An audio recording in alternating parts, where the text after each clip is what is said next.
You're listening to the Future Tech Health Podcast with Richard Jacobs. Until I reached age 40, I never realized the obvious, that we all have medical issues, or we at least have a family member or close relation that has, or will have them in the future. Medicine and biological systems are the final frontier. Until we've conquered death, figured out how life began, cured cancer, and understood our purpose in the universe, there's a heck of a lot to talk about when it comes to our health. Future Tech Health means I'll be covering futuristic topics that are actually already in clinical trials, or even starting to appear on shelves or by prescription, or available for your own use.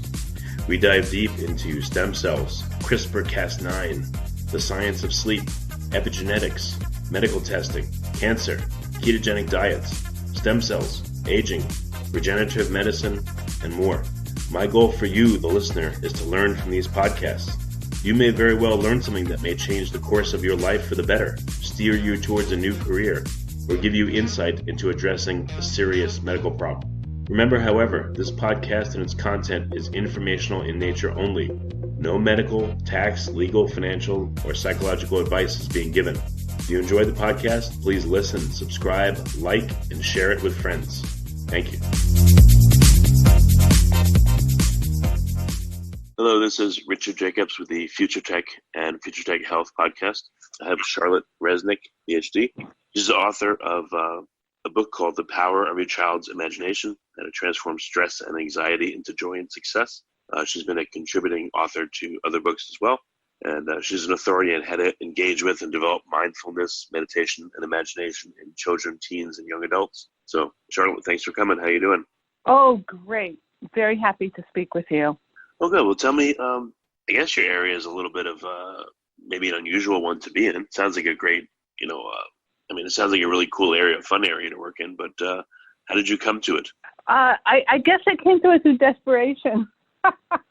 Because I was working as a psychologist in the inner city, and I had this nice Ph.D. from USC with traditional ways of working with kids, but I saw that really wasn't going to cut it. I really had to find a way to kind of touch their hearts, their souls, to get them to shed some light in their life. So, it just so happened imagination is free and easy, and they taught me as much as I taught them, and it was on from there. What was the circumstance of a typical kid that you worked with? What was their life like at home? Well, back then it was really dark. It was a dark time for these kids. They're such sweet kids, and their families were either non-existent or just partial. There was violence in the area. The area I worked in looked like a war zone, and I was offering them a little respite from their lives. And I had begun meditating myself back then. That was over 30 years ago. And so I kind of combined the idea of meditation with imagination. And I wanted to give them someplace they could go where they could feel safe and also find their answers to how to handle their life. And it translated into now, for the many, many years now, I've been working in private practice, and it's a different population, but they still have kids that are in pain, that are hurt, that are, desperate to find a way out of depression or anger or even their home lives. So the idea for me is really to help them access their own inner wisdom through their imagination.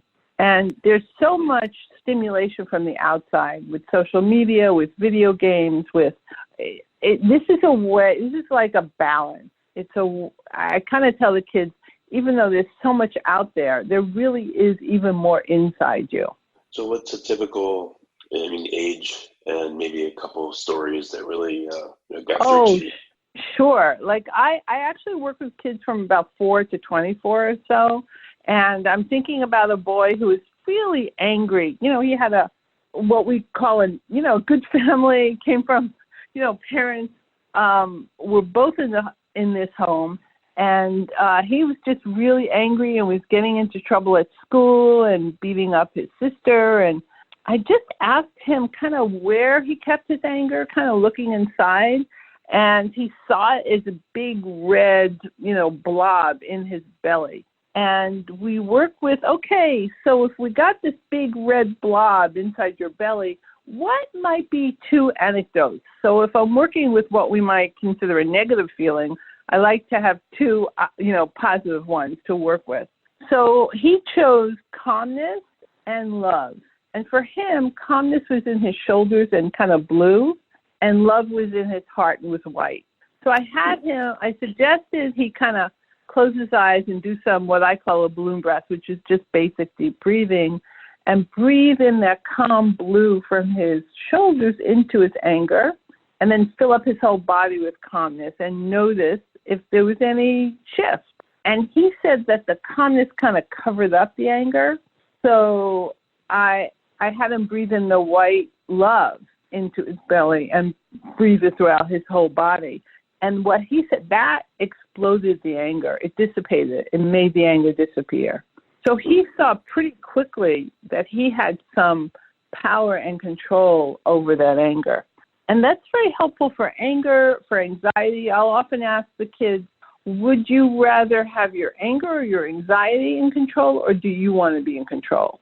And most people will say they want to be in control.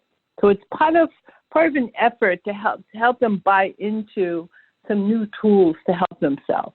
Yeah, that's super interesting. What's I don't know, I guess I would assume that the kids you work with are, I guess it's my assumption, I'm sorry, but it just seems like they would be surly and they wouldn't want to listen to you, and they would, wouldn't want to open up to you. Like, is it very difficult to get them to do that, or is it pretty easy? Are you thinking about the inner city kids? That was from 25 years ago. And, in general, both in groups, general, it's really a wide range. My office setting is just like a living room, so it's kind of cozy, and there's I have dolphins on the walls that I swam with. So it's just a question of developing some connection to the kids, and I try to do that from an open-hearted perspective that I'm here to help them. And some of the kids, you're correct in saying some kids, in a sense, don't want to be there. But a lot of kids ask their parents, I want to talk to someone. And I'm sort of the feelings doctor. So I don't give any shots like their regular doctor, so they're happy about that. And they might come to me with problems with sleep, and they're exhausted, and their parents are exhausted, and they want to learn to sleep on their own. I had one 12-year-old come in and say, I want to learn to sleep by myself before I go to college. It's like she's given herself plenty of time to learn that. So a lot of kids are actually very happy. Like one mom I was speaking to the other day, and she said when her son leaves my office, there's such a weight lifted. He's so much happier all the time, and he loves coming to see me. So, because here's a place where, think about it, all the attention is on you as a child, and you're listened to the whole session. Like you don't have brothers or sisters interrupting, or you don't have parents kind of, in a sense, in my field, like lecturing. You have someone that's on your side, that's on your team, that's there to help you solve whatever you'd like to in your life. Like a lot of times parents might have one agenda and the kids have another. Like the parents might say she's very annoying, or she's angry, or she picks on her brother or sister. But when I ask the child, well, what's important to you? What's going on in your life? It might be very different. It might be fears that are coming up, and the acting out might be from fear. So we go in and we want to, my job is to maybe go in the side door rather than the front door. So, of course, I want to help the parents with their agenda, but I'm really there for the child, and that's what the parents want me to be for as well. When kids come to see you, have they been to other therapists before you, or are you usually the first person? Both. Sometimes they've been to, other therapists and nothing has helped. So the parents come to me because it's a new take on things. It's imagination tools. They like the idea that, there are tools that the kids could use themselves, or they could, use with their kids that could help them in specific areas. Because I'm really very practical as well. So, I'll see kids with all kinds of issues that, disturb their life. It could be anger, could be anxiety, could be sleep issues, could be all kinds of fear, could be, when parents separate and get divorced, that can impact the child a lot. and help them through that process. Could be getting along with their peers or their siblings. It could be just, growing up, and life is hard. There's a lot of stress. Not so easy anymore. I think I found in the last 10 years especially a lot more stress in the kids. Could be schoolwork, could be too much homework. Learning is difficult. How do I get around this? I had one girl, she was like 7, and she was like, I know this is it's exaggerated, but sometimes kids have big feelings, like she wanted to kill herself. Why? Because it was the end of summer, school was starting, and she thought her brain had been rotted. And when she came in to see me, I asked her to draw a picture of what her brain looked like, and she drew this picture with these big black areas where spelling and math was rotted out, and she was afraid she wasn't going to do well in the following school year, and she was terrified. And that's what was bringing on her depression. And, as an adult or a parent, you might say, oh, that's not really a big deal. But it's a big deal if it's a big deal to the child. So I had her just kind of do her balloon breath, relaxing, and imagine washing out her brain, like washing it out with either white light or Ajax or Mr. Clean, whatever cleaner she wanted to wash it out with, and then to get every brain cell sparkling and happy and ready to learn easily. And then it totally shifted her position. It was like she drew another picture, and now her brain was like a flower. So very quickly she was able to shift, because when you imagine something, the brain, sees that as real. It's kind of like if you suggest, imagine cutting a lemon in quarters and biting down on the lemon. What happens? Are you biting down on the lemon? Yeah. Imagine that. You get so tart, right? Your brain. I guess it's no stranger than if like that girl was saying, her brain was, blackened and dead or whatever you call it, and then or dirty, and you washed it clean. I guess it's, you think that might be a silly thing at first to do for therapy, but then again, she thought the first thing, so why not think the second, or change your perception to the second thing?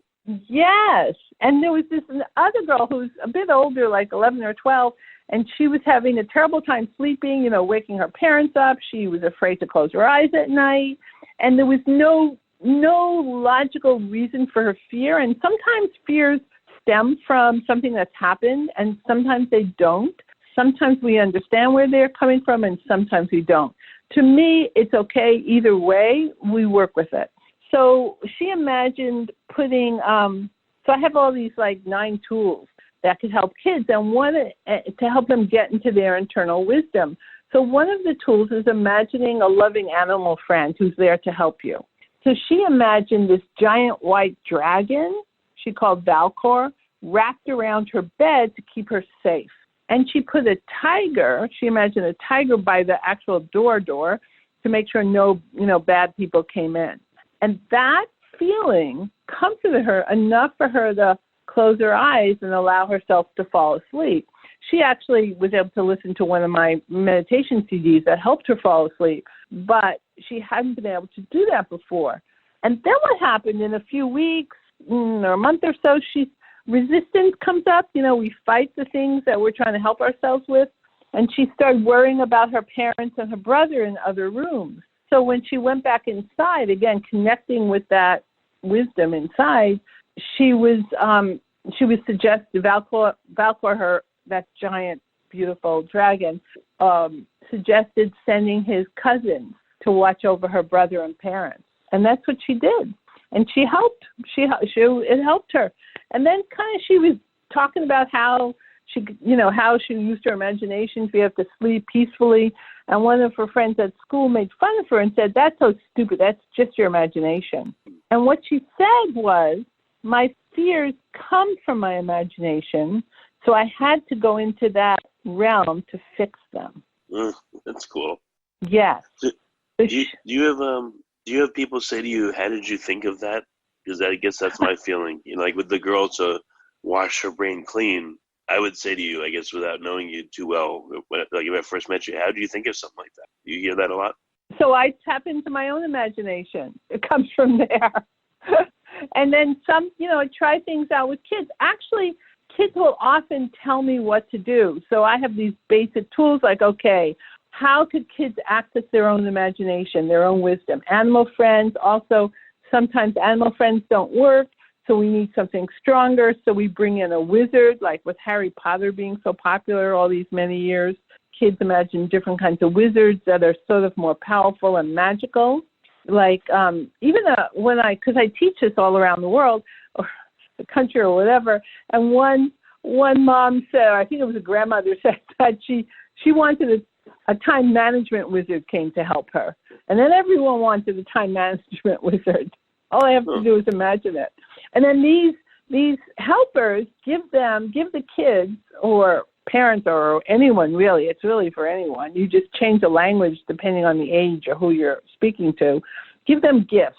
And the gifts are there to help them. And it could be a real gift, like a real imaginary gift, like one girl got a speak up necklace that she would wear to help her not be so shy. Or it could be something they show you, like they show you a new way of living, or something they tell you, like encouragement. Like one boy who was bedwetting at age 9, which is kind of late, was told, never give up, believe in yourself. Or even beyond wizards, they might connect with a wise person. If someone isn't into wizards, they might be into, wise people might be less threatening.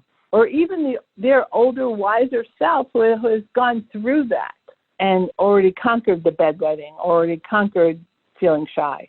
That person could speak to them. Well, you said you work with kids 4 to 24. So how do the stories change over, as they get older?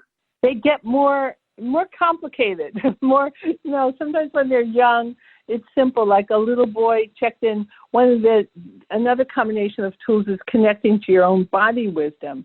So he asked his belly what he needed to do, what was the message, and it was to share at preschool. Now that's something his mom or his dad or his teacher might have told him, but now he had integrated it enough that he could say it. Coming from him, it meant much more. Or like where I have kids imagine where they keep different feelings in their body.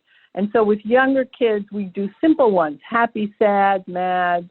And then as they get older, it gets more sophisticated. Like with a teenager, they might see betrayed or bored.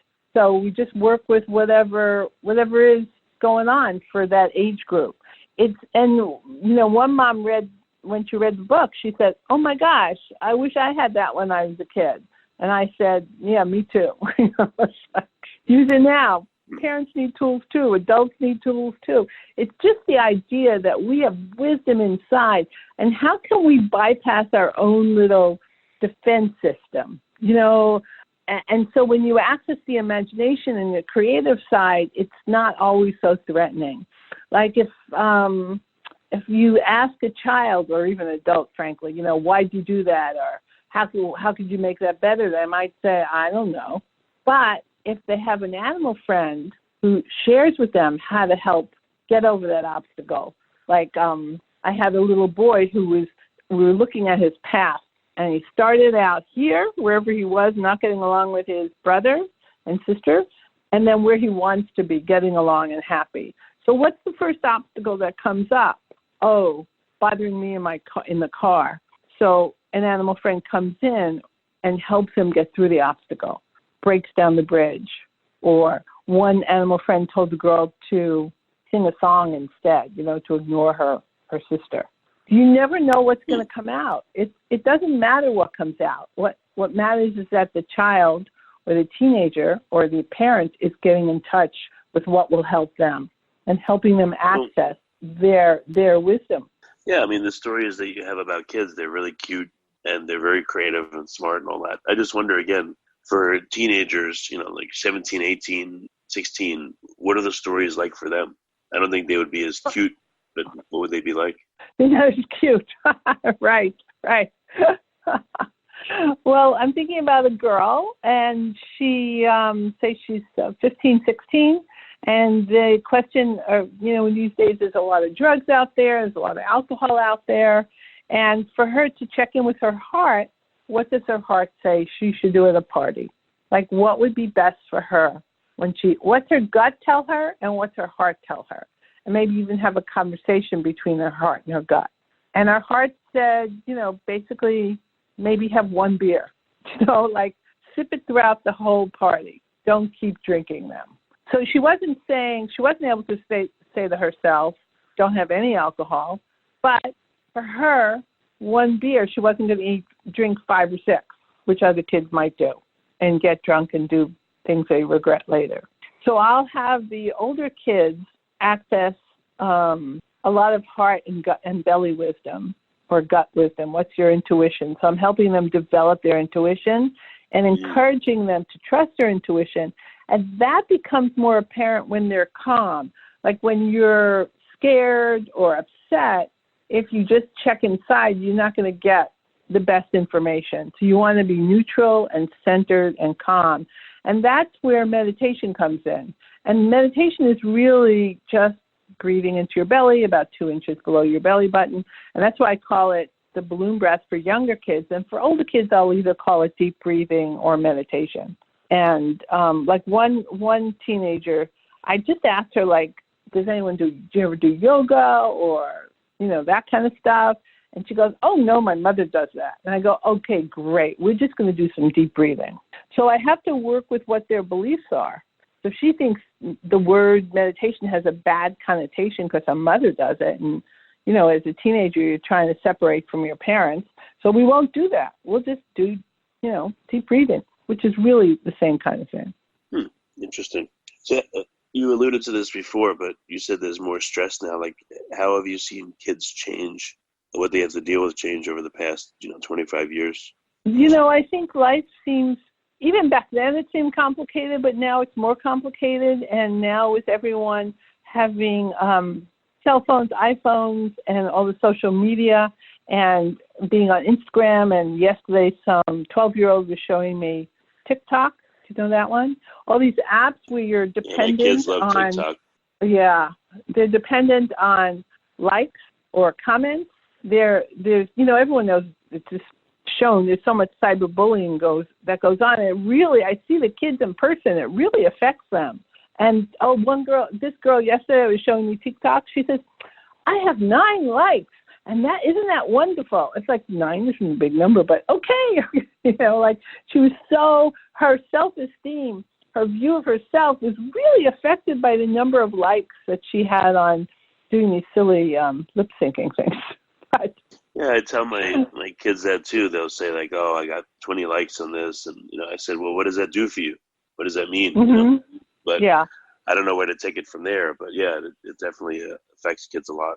And also all the texting they're doing, whether it's through regular text or through Instagram or whatever, DM they're doing, they say things to each other that they wouldn't say in person. And communicating in a text fashion is very flat. So you don't get tone, you don't get any nonverbal cues, you don't get nuance a lot. So sometimes the texting is misinterpreted. It's misinterpreted, and kids could feel, maybe adults also, they say things that are crueler, that are really much more awful than they would say to someone's face. Well, the same thing happens with adults, text. Yes. I try to imagine the emotion of texts, and I feel like sometimes I get it right, and sometimes I don't. Like if I text my wife and she texts me back what I consider feels like a very flat answer, it bothers me, and then sometimes I'll call her. I'd rather call and then I say, what's going on? And usually I'm right for some reason. I have this instinct, but I don't know. It's true. Like you can't always tell with the text as well. It's strange. You can't always tell. And there's a lot of pressure. And there's also a lot of academic pressure, I see, and there's so many more people now and trying to get into colleges. The teenagers I've been through going through the process of getting into college, it's been really stressful for them. And then the younger kids, if they're trying to get into a private school, I mean, I know that's not a large population, but still there's pre-tests and ISEs and SSATs, and they just don't have the cognitive skills to handle the stress. And a lot of kids have to come to me to help learn to manage their stress. And part of their stress is actually getting in to see me because they have so many other activities they have to schedule. Like they're busy, they're very, very busy. And they're not just playing on the streets. No one's doing that in this area. They're always scheduled. Yeah. So and then they cause meltdown. Oh, talk about that. What do you mean? What happens?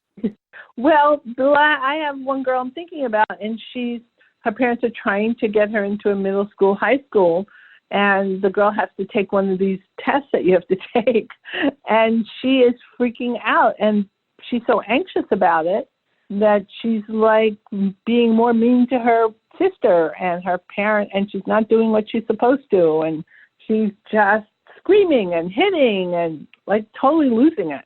So we have to practice self-talk, positive self-talk, meditation, relaxation, kindness, compassion, self-compassion, empathy, self-empathy, like all these skills she needs to brush up on in order to just function. How much work is needed by the parents in these situations? I mean, is it enough for you to counsel the kids and then you send them back to the parents and they're okay, or do the parents always have homework themselves? Yeah, the parents, I am most successful. The process is most successful when everybody's involved. And sometimes that's possible, and I'm like a happy camper. And sometimes it's not. And ever since I worked in the inner city all those years ago, I promised myself that I would help kids no matter what. So if their parents are involved, great. If their parents can't be involved or don't want to be involved, that's okay too, because the kids can learn the skills. So it's easier when the parents are there. But if they can't be or don't want to be, the kids can still learn skills to be okay. Are you surprised? I mean, not after all this time, probably not, but are parents surprised? I mean, do they ask you what happened, or is that private between you and the kid? And what's that dynamic like? Well, it really depends. It depends on the child and the family. So if, like, I'm working with a teenager now who does not want me to speak to his parents at all, and the parents agree that it could be a private, very confidential. Sometimes when they're super young, they don't really understand that concept, and I often share, and parents might be even in the room with the kids. At some point, I might say, if there's something you don't want me to share with your parents, let me know. And at other points, I'll say, depending on the age or the situation, I'll say, I won't share anything unless you want me to, or unless someone's hurting you or you're hurting yourself. So the idea is we can keep confidentiality as long as no one's trying to, there's no abuse going on, or the child is not suicidal. But I have to keep them safe. And at 13, you could actually have your own confidentiality. But a lot of parents, so sometimes I'm a liaison. Sometimes I help tell the parents something that the child is not comfortable sharing. So it just depends. It depends on the situation. But I let parents know I can't report back all the time, because then your child's not going to want to feel comfortable. It has to be a comfortable, safe place where they feel they could say anything. Well, and some parents are. Yeah, no, I'm glad you do this. I just, do you feel burdened sometimes that, oh my God, there's so much emotion and things going on in the world? Or how do you feel about your work in general? I absolutely love my work. There's really not anything else I'd be wanting to do, except maybe be a travel photographer for National Geographic or something. But no, it's this is what I'm here for. Absolutely. It's very clear to me. I love the kids. I love this work. It's wonderful to see when kids change and they're happy again, when they have skills to handle life. It's just great. So, well, not everyone can see you, unfortunately. So I guess that was maybe one of the motivations to write your books and co-author them. So what kind of topics do your books help people with? What are some of the ideas? Well, the one book, The Power of Your Child's Imagination, that's totally me, that it helps them sets the stage to help kids have the resources to handle pretty much everyday life problems. It could be, we didn't mention it, like headaches and stomach aches. Kids get a lot of those from stress, or any kind of pain, or I've worked with kids who have cancer, or just home stuff, getting along at home with friends, with family, with siblings, at school. If there are any loss situations like divorce, I did my dissertation way back when on the long-term effects of divorce on kids and why some kids do well and some kids don't do well with any kind of death. Could be parent, could be grandparent, could be best friend dog or cat. So it's pretty much everyday life issues, whatever would come up. And so I had to write this book. I just want to help. I want to make sure that anyone who wants to could develop these tools with their kids. That's why I've done a lot of meditation CDs for kids and parents. So all of that, it's just to spread the word. That's why I travel a bit to teach to whether parents, professionals, teachers, therapists, pediatricians, all of that. Just because there are ways you could do the tools quickly and ways you could do it take a little bit longer. But they're, pretty common sense tools that I've put together over the years. Oh, that's great. So I'm doing it because that's what I'm here to do. Are there any, events or things that kids say, maybe you said them already, but anything that sticks out in your mind that, changed the way you think or just shocked you or changed your paradigm? When I was working in the inner city, I'd go into classrooms. So I'd work with the whole class, maybe 30 kids, and I'd lead them through a guided meditation, and then we'd draw afterwards. And there was one girl that every week after week I went into her class, and she would put her head down and she would cry, just silent, a little bit. And one boy started to tease her about it, and she said, "No, this is my time to cry." And it was such a relief for her. She was able to release some of that sadness she was holding together. And that really touched me. It really, the release and the safety she felt was so important to her. And then also it was another girl who found me years later and, in another school or something, and she was in high school, and she said, we used to do a guided meditation of imagining yourself climbing up a mountain and achieving something when you got to the top of the mountain and how good that felt. And along the way, you had like animal friends or wizards to help you climb the mountain, because mountain is a metaphor for life, right? And the road could be rocky or easy or hard. And she said, she was a student body president, and she said, I always remember being at the top of the mountain. That's really cool. Yeah, that was really nice. I guess one of the last questions I ask you, I've asked a few people this, and their answers are kind of funny, but I don't know, like it'd be funny to imagine. What do you think it would feel like, or you would feel like, if you could feel what everyone feels, like even just within your area, within, I don't know, what if you could feel the combined feelings of, let's say, all of humanity? What do you think that would be like? As you're saying that, I'm sitting here with my eyes closed and sort of going into a meditation, and I just see the earth, and almost sitting in the center of the earth with all the energy and the feelings with all the energy around. And it feels like this golden light that's emanating. And I'm sitting and connecting with the love in my heart and sending it out. And at the same time, feeling all the goodness that's around. And even if there's, you're saying all the feelings could be positive, negative, but it's all, the light is so much more powerful, the love, that's what ends up. Well, that's good, because I've asked a few people that, and they go, "Oh God, that would be so overwhelming. My head would explode." Usually, when I've asked people, they feel it's like it's such an unbelievable burden that they couldn't take it. They would just crumble beneath that. That's interesting. I don't know. I've been meditating for over 30 years, so that's part of my process. In fact, when they had riots in LA many, many years ago, and I was in the inner city, I went to my meditation, with some of my meditation buddies, and I sat in the center, and they sent me a lot of light and love, because the next day I was going into the inner city to help some of the kids that took part in the riots.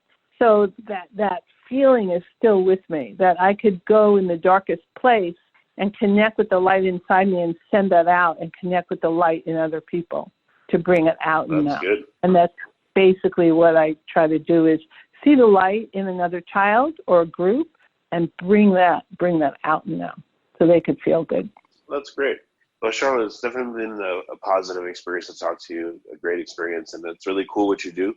I think you have a gift for it, and glad there's people like you in the world to help other people. So I appreciate you being here. Thank you so much, and glad you're doing this recording for, and speak to so many people all the time. That's great. So it's a shared gratitude. Oh, good. So, again, for listeners, what's the best way for them to get your material? What's the names of your come books visit again? my website. Yeah, visit the website. It's www.imageryforkids.com, and that's FOR. And they could watch my TEDx talk is up there, and lots of information about books and CDs and a lot of, articles and ways to communicate with me. So I would love to hear from your audience. That would be just terrific. That's great. Well, Charlotte, thanks for coming. I appreciate it. Oh, pleasure. Have a wonderful day. Hold on a second.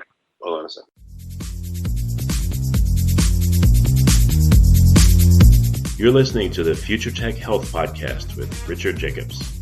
Until I reached age 40, I never realized the obvious, that we all have medical issues, or we at least have a family member or close relation that has, or will have them in the future. Medicine and biological systems are the final frontier. Until we've conquered death, figured out how life began, cured cancer, and understood our purpose in the universe, there's a heck of a lot to talk about when it comes to our health. Future Tech Health means I'll be covering futuristic topics that are actually already in clinical trials, or even starting to appear on shelves or by prescription, or available for your own use.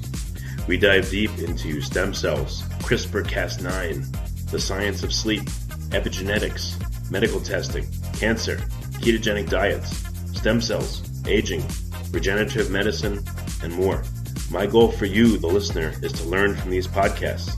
You may very well learn something that may change the course of your life for the better, steer you towards a new career, or give you insight into addressing a serious medical problem. Remember, however, this podcast and its content is informational in nature only. No medical, tax, legal, financial, or psychological advice is being given. If you enjoy the podcast, please listen, subscribe, like, and share it with friends. Thank you.